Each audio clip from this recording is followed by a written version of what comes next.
Everyone told me this land was worthless, that I was throwing my life away, that nothing would ever grow here. They were right for a while. But what happened next changed everything I believed about hard work, patience, and what a piece of broken earth can become. I still remember the first time I walked onto this property. It was a Tuesday morning in early spring, and the air smelled like rust and wet clay. The land was flat in the worst possible way. Not the peaceful kind of flat, but the dead kind. No trees. No shade. Just cracked, pale soil that hadn't seen a seed in years. Maybe decades. There were broken fence posts tilted at wrong angles, like crooked teeth sticking out of the ground. Weeds had taken over everything. Not the small, manageable kind, but thick, chest-high brush that scratched your arms and hid things you didn't want to find. I found a rusted tractor wheel, halfway buried in the dirt. Nobody even remembered it being there. The previous owner had tried 3 times to make something of this land. 3 times. And 3 times, the land had won. When I bought it, people looked at me the way you look at someone who just made a terrible mistake and doesn't know it yet. My neighbor, a man who'd been farming his whole life, walked the perimeter with me, shook his head slowly, and said only for words, "This land fights back." I should have taken that as a warning. Instead, I took it as a challenge. I had no farming experience. I had savings that wouldn't last more than 18 months. I had a truck, some basic tools, and an absolutely unreasonable amount of determination. What I didn't have was a plan, not yet. So on that first day, I did the only thing that made sense. I stood in the middle of the dead field, in the wind, in the silence, and I looked at everything I had to work with. Cracked soil, broken fence, no water source visible, no structures. No shade. No life. And somewhere inside that emptiness, I decided, this is where it begins. The first thing I did was walk every inch of it.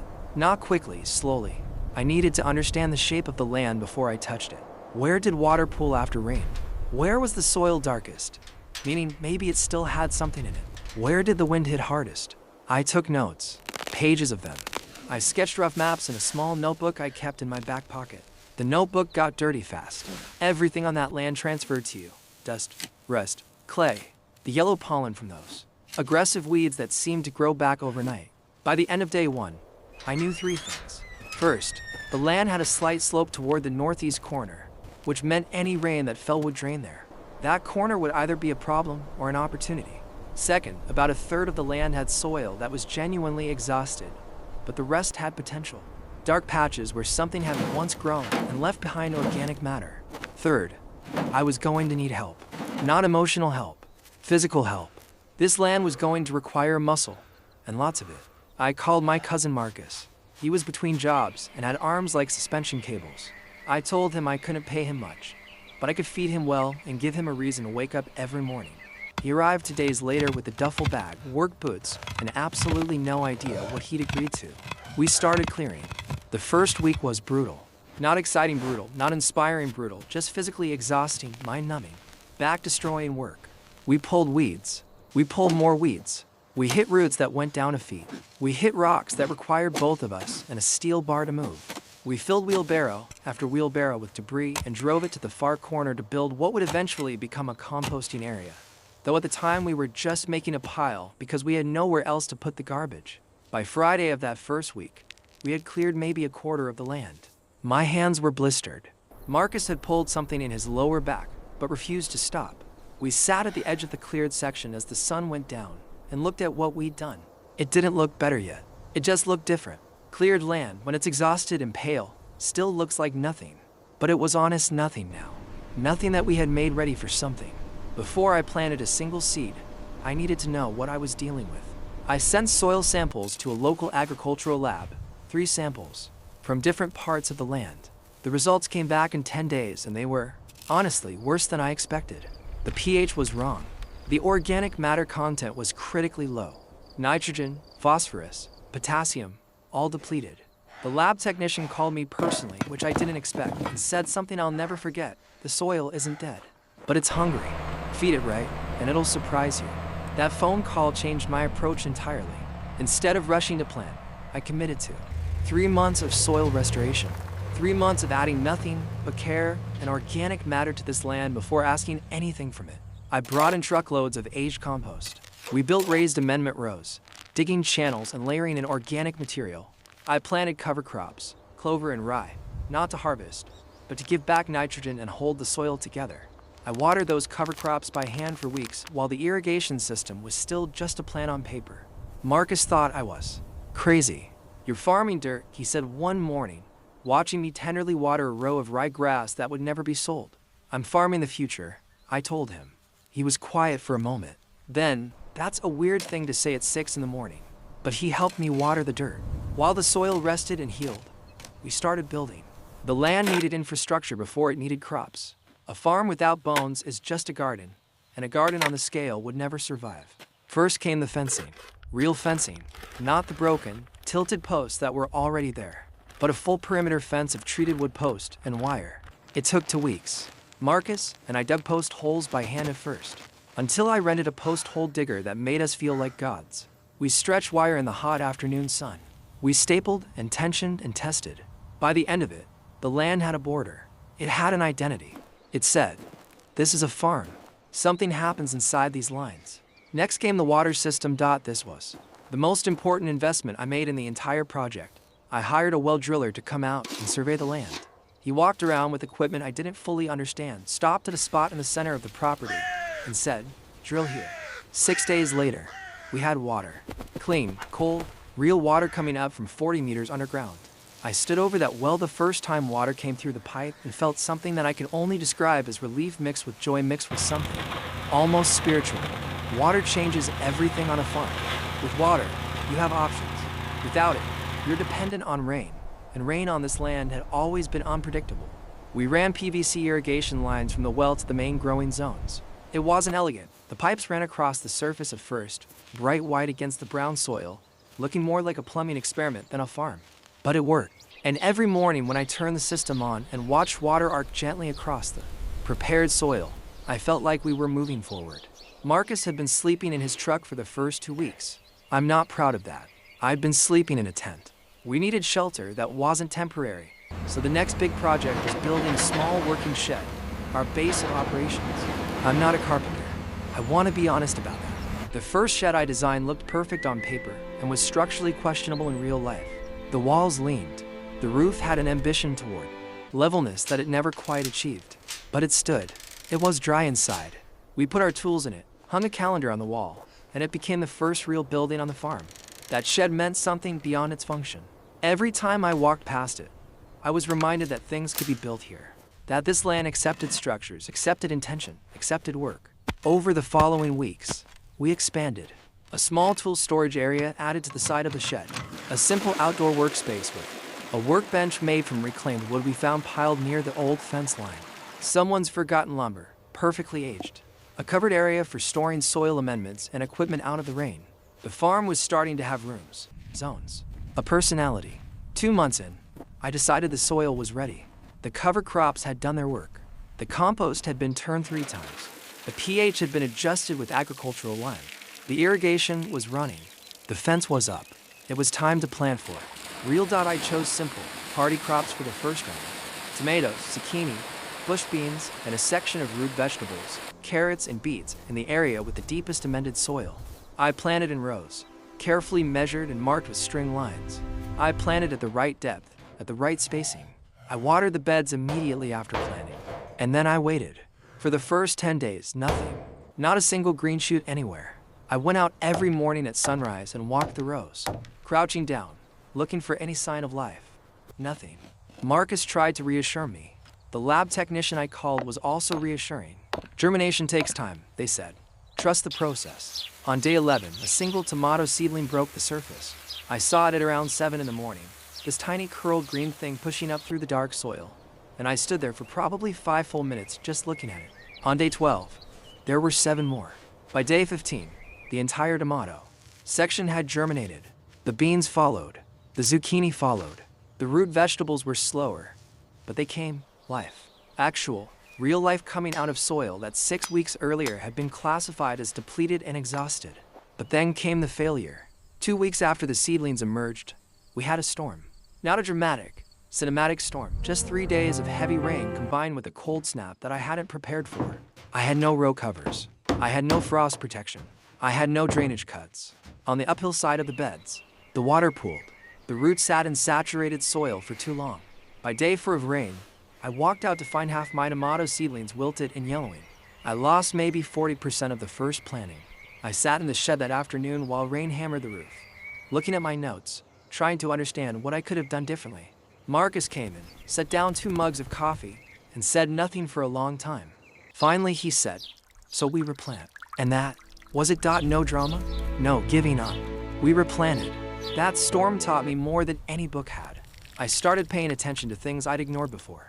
The way the soil surface crusted after rain, the angle of the morning light, and how it hit different sections of the farm differently, the direction the prevailing wind came from, and how it created cold pockets near the northeast fence line.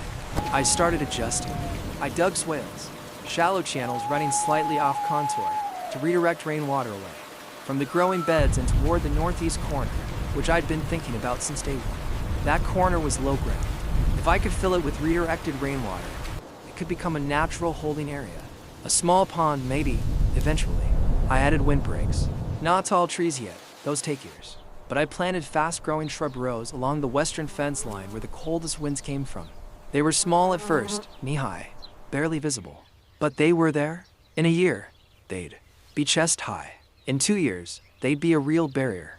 I built raised bed frames from lumber around the most productive soil zones, 6 inches of additional depth, filled with a custom mix of compost, topsoil, and perlite. Those raised beds became the heart of the farm. Everything grown in them came up faster, fuller, healthier than anything in the ground level rows. The farm was becoming a system, not just a place where things were planted, but a thought-through, interconnected system where every element supported the others. Month 4, the fencing was solid, the water was running, the first crops were maturing. It was time for animals. I started small, 6 chickens, 3 laying hens and 3 that would eventually become meat birds. I built a chicken coop from reclaimed timber at the edge of the main growing area. It was a simple structure, a raised sleeping area, a nesting box section, a run fence with hardware cloth. It took for days to build, and it was, honestly, better than the first shed I'd made. I was getting better at this.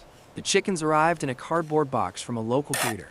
I will say this, there is something about the sound of chickens on a farm that changes the entire feeling of the place. That morning, releasing them into their new run, listening to them scratch and cluck and investigate every corner of their small world, the farm suddenly felt alive in a new way. It had heartbeat. It had voices. The chickens had a job beyond eggs. Their manure would be collected and composted into one of the richest amendments you can put into garden soil. Their movement through the run would scratch and air at the ground beneath them, and they would eat insects, including the aphids and beetles that had been starting to appear on my tomato plants. 2 weeks after the chickens, I added a small pig pen at the far western edge of the property. 2 pigs, they were loud, smelled absolutely terrible, and were completely charming in the way that only animals that shouldn't be charming somehow are. They would eat kitchen waste, food scraps, the cold vegetables from the garden. In return, they would give us the richest composting material on the property. The farm was becoming a closed loop, waste from one area feeding life in another. 6 months in, someone drove past the farm and stopped at the gate. I didn't know them. They leaned out of their truck window and said, "Is this the same property that was for sale last year?" The dead one. I said it was. They looked at the growing rows, the fence sections, the well pump, the shed complex, the chickens visible at the edge of their run, and they were quiet for a moment. "What did you do to it?" they asked. I wanted to say, everything. I wanted to say, 6 months of daily work, soil science, failure, replanting, building, fixing, adjusting, learning. I wanted to say, I learned the language this land speaks, and I answered it. Instead, I just said, we worked it. They drove away, shaking their head, but in a different way than people had shaken their heads at the beginning. Not disbelief anymore, something closer to wonder. That moment stayed with me for days. The farm at month 6 had 40 linear meters of productive raised beds yielding tomatoes, beans, zucchini, herbs, and root vegetables. A working well with full irrigation coverage. A fence perimeter with wine buffering shrub rows beginning to establish. A functional shed complex. 6 chickens producing eggs. Daily dot to pigs growing steadily. Cover crop areas regenerating soil in the zones not yet planted. And in the northeast corner, the beginning of what was going to become a pond. Rain-fed, slowly filling, surrounded by the first reeds and moisture-loving plants I'd introduced. It wasn't the dream farm yet, but it was no longer the dead land, either. It was something in between. Something becoming. I need to be honest about months 7 and 8, because they almost ended everything. The summer heat that year was unusual. weeks of temperatures above what the forecast had predicted. The soil dried faster than the irrigation could compensate. I was running the well more than I'd planned, and I started to worry about the water table. The tomato plants developed blossom and rot from inconsistent watering. The zucchini bolted early. The beans got spider mites. Marcus had to go back home. Family situation, nothing dramatic, just real life pulling him away.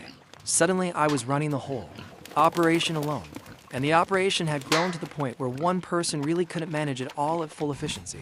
I made mistakes. I forgot to turn off a section of irrigation one night and overwatered the carrot beds so thoroughly that I lost most of the second planting. I missed the signs of a fungal infection starting on the tomato leaves until it was already spreading. I was tired in a way that sleep couldn't fix, the kind of tired that comes from sustained pressure without enough winds. There were mornings, maybe 5 or 6 of them, spread across those difficult months, where I woke up before sunrise, walked out to the farm in the early gray light, and genuinely considered stopping, walking away, selling whatever I could, and admitting that the neighbor who'd warned me had been right. This land fights back. What kept me going was something I hadn't expected. The pond. The northeast corner, which had been filling slowly with redirected rainwater for months, had by late summer become a real, actual small pond, maybe 15 meters across and a meter deep in the center. And around it, something was happening that I hadn't planned or engineered. Birds had started coming. Frogs had appeared. I still don't know how, but they were there. The reed plants I placed along the edge were thick and healthy. The surface of the water in early morning had mist on it, and the reflection of the sky made it look like a mirror dropped into the earth. Every one of those dark mornings, I walked to the pond. I stood at the edge of it, and something about the fact that life had found this place, that birds and frogs and insects had discovered this pond that hadn't existed 8 months ago, reminded me that the land was responding. It was answering back. I didn't quit. Month 9 came with cooler temperatures and a shift in my approach. I'd been operating on instinct and hustle for most of the project. Now I needed to be smarter. I hired to part-time workers from the nearest town, both with farming backgrounds. Not full-time, just 3 days a week each. The cost was higher than I was comfortable with, but the alternative was burning out completely and losing everything I'd built. Having other experienced hands on the farm for even a few days each week changed the pace and quality of work dramatically. I replanted the failed sections with late-season crops appropriate to the cooling weather: kale, spinach, winter squash, and a large section of garlic for the following year. The garlic alone felt like a commitment. Planting garlic is an act of faith in your own future. You put it in the ground in autumn, and you don't see it again until next summer. We reinforced the raised bed structure, adding deeper sides and improving the irrigation drip lines within each bed. We built a proper tools storage system inside the shed: racks, hooks, labeled bins, the kind of organization that means you spend time farming instead of looking for things. I also started keeping records properly. Not just notes, but a real farm journal: daily temperature, what was planted where, what was harvested, what failed and why. The journal became one of the most valuable tools I had. Patterns emerged from it that I couldn't see day to day. The specific section near the western fence always underperformed. The journal helped me trace it to afternoon shade from a neighboring tree I'd been ignoring. I trimmed the overhanging branches. That section improved within 2 weeks. Month 10, one of the best days of the project. I planted the orchard, 12 fruit trees along the northern edge of the farm for apple, for pear, and for plum. They came bare root in early spring, which is the best time to plant trees, before they've woken up from winter dormancy, when their energy is entirely focused on root establishment. I dug each hole carefully, deeper than the root ball, wider than necessary, mixed in compost and bone meal at the base, positioned each tree so its best side faced the sun, staked them gently against wind, watered each one twice before I moved to the next. Planting trees is different from planting vegetables. Vegetables give you results in weeks. Trees are a conversation with the future. Those 12 trees wouldn't give me fruit for 2 to 3 years. In the meantime, they would grow. They would define the northern edge of the farm visually. They would eventually provide dappled shade for the livestock on hot days. They would become part of the permanent structure of this place, as permanent as the fencing, as permanent as the well. Standing back and looking at the 12 young trees in their row, stakes tied, soil packed around their roots, the late afternoon light coming across them, it was the first moment I truly saw the farm I was building rather than the farm I was surviving. Month 11 brought the greenhouse. Not a large, commercial structure, but a real one. 8 meters by 4 meters, with a wooden frame I built myself and polycarbonate panels I ordered flat packed and assembled.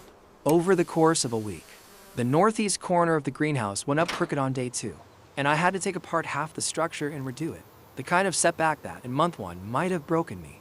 In month 11, it was just a Tuesday problem that needed a Wednesday solution. The greenhouse sat on the south-facing side of the shed complex, where it would catch maximum winter sun. Inside, I built 3 growing benches from reclaimed wood, waist-height surfaces for seedling trays and year-round herb production. I ran a drip line into it from the main irrigation system. I installed a simple thermometer on the south wall. The first night after completing the greenhouse, I walked inside it at about 9 in the evening. The outside temperature had dropped sharply. Inside, it was warm. Not tropical, just warm. Protected.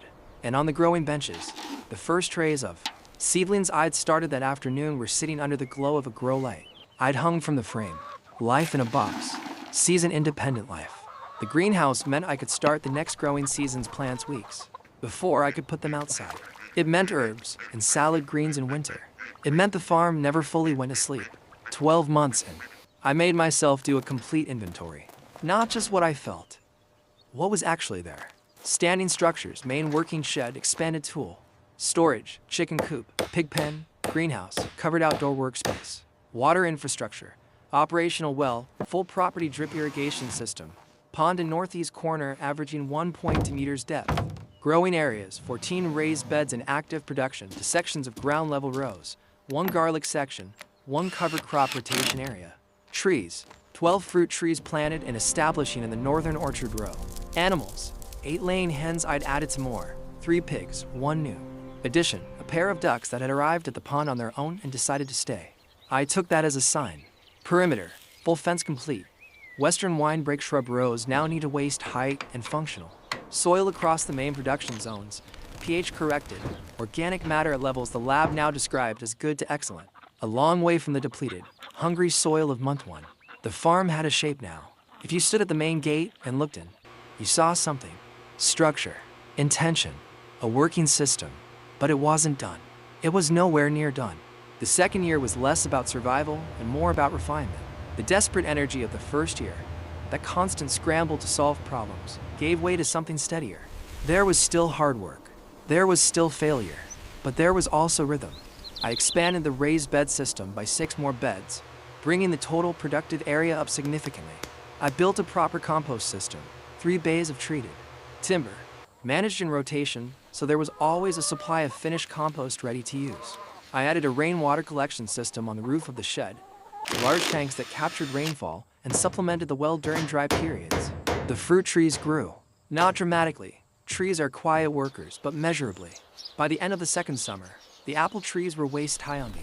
The plum trees had put on new growth in every direction.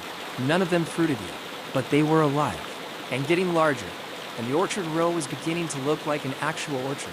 My part-time workers had become de facto full-time. I formalized it. Proper contracts, fair wages, clear responsibilities. 1 specialized in the growing areas. 1 handled livestock and infrastructure maintenance. I handled planning, soil management, market connections, and the 10,000 small decisions that a farm generates every day. We started selling tomatoes and herbs to a local restaurant that had heard about us through someone I'd met at the agricultural supply store.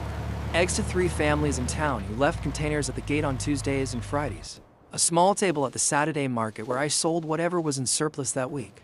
The income was not yet covering cost, but it was real income. From real things grown in real soil on land that 2 years earlier had been classified as worthless. Near the end of year 2, a storm came through that was unlike anything the region had seen in several years. High wind, heavy rain for consecutive days, and temperatures that swung wildly between warm and cold. When it was over, I walked the property in silence. The wind had damaged 1 wall of the chicken coop. 2 of the raised bed frames had their side boards split by water pressure. A section of the western fence had come down where a post had been sitting in waterlogged soil for too long. The pig pen needed repairs. 1 of the young apple trees had snapped at the graft point, killed by the wind. It was damage, real damage. But as I walked and cataloged it, I realized something. The farm had held. The swales had done their job. No flooding of the growing areas. The greenhouse had flexed but not collapsed. The well infrastructure was intact. The pond had absorbed the rain volume without overflow issues. The animals were all safe. A year earlier, this storm would have been catastrophic. Now it was a setback that required a week of repair work. The farm had become resilient enough to absorb a serious blow and remain standing. I fixed the coop first, then the fence, then the beds. Then I replaced the lost apple tree with a new bare root specimen, put it in the same spot, staked it more firmly. Move forward. Always move forward. By the middle of year 3, the farm was producing at a scale that genuinely surprised me. The raised beds were at peak efficiency. Years of soil building had created growing conditions I couldn't have imagined from the pale, depleted starting point. Tomatoes grew to sizes I'd never seen outside of photographs. The garlic I'd planted in year 2 came up in spectacular uniform rows, bulbs as large as my fist. The kale and leafy greens in the greenhouse were producing cut and come again leaves week after week through the winter months. The fruit trees, the patient ones, the long game investment, gave their first fruit in year 3. Not a full harvest, a preview, a promise. The plum trees produced first, small, dark red plums that were intensely sweet. I ate the first one standing in the orchard row at 6 in the morning, and it tasted like 3 years of work. The chicken flock had grown to 14 birds. The pigs had cycled through 2 generations. The ducks at the pond had become 4. A family of swallows had moved into the eaves of the shed and eaten insects all summer.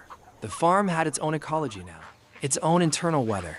Walk through the gate on a morning in high summer, and you were in a different world than the rest of the surrounding area, cooler under the shade of the growing trees, humid near the pond, alive with bird sound and insect movement and the smell of warm soil and green things. Let me tell you about the morning I realized it was done. Not finished. A farm is never truly finished, but transformed. Truly transformed. It was early autumn of year 3. I was up before dawn, as I always am, and I walked out into the farm in the dark. The sky was starting to lighten. At the eastern edge, a light mist hung over the pond. The chickens were beginning to stir in the coop. The fruit trees along the northern edge were silhouettes against the brightening sky, their branches carrying the last of the season's leaves. I stood at the center of the farm and turned slowly in a full circle. Main shed complex at the south. Greenhouse catching the first pink light of morning. Raised beds in their neat rows. The late season crops dark and dense. The orchard to the north, quiet and real. The pond in the northeast, mist rising from it. The western wine breaks, now nearly to meters high, rustling in the early morning breeze.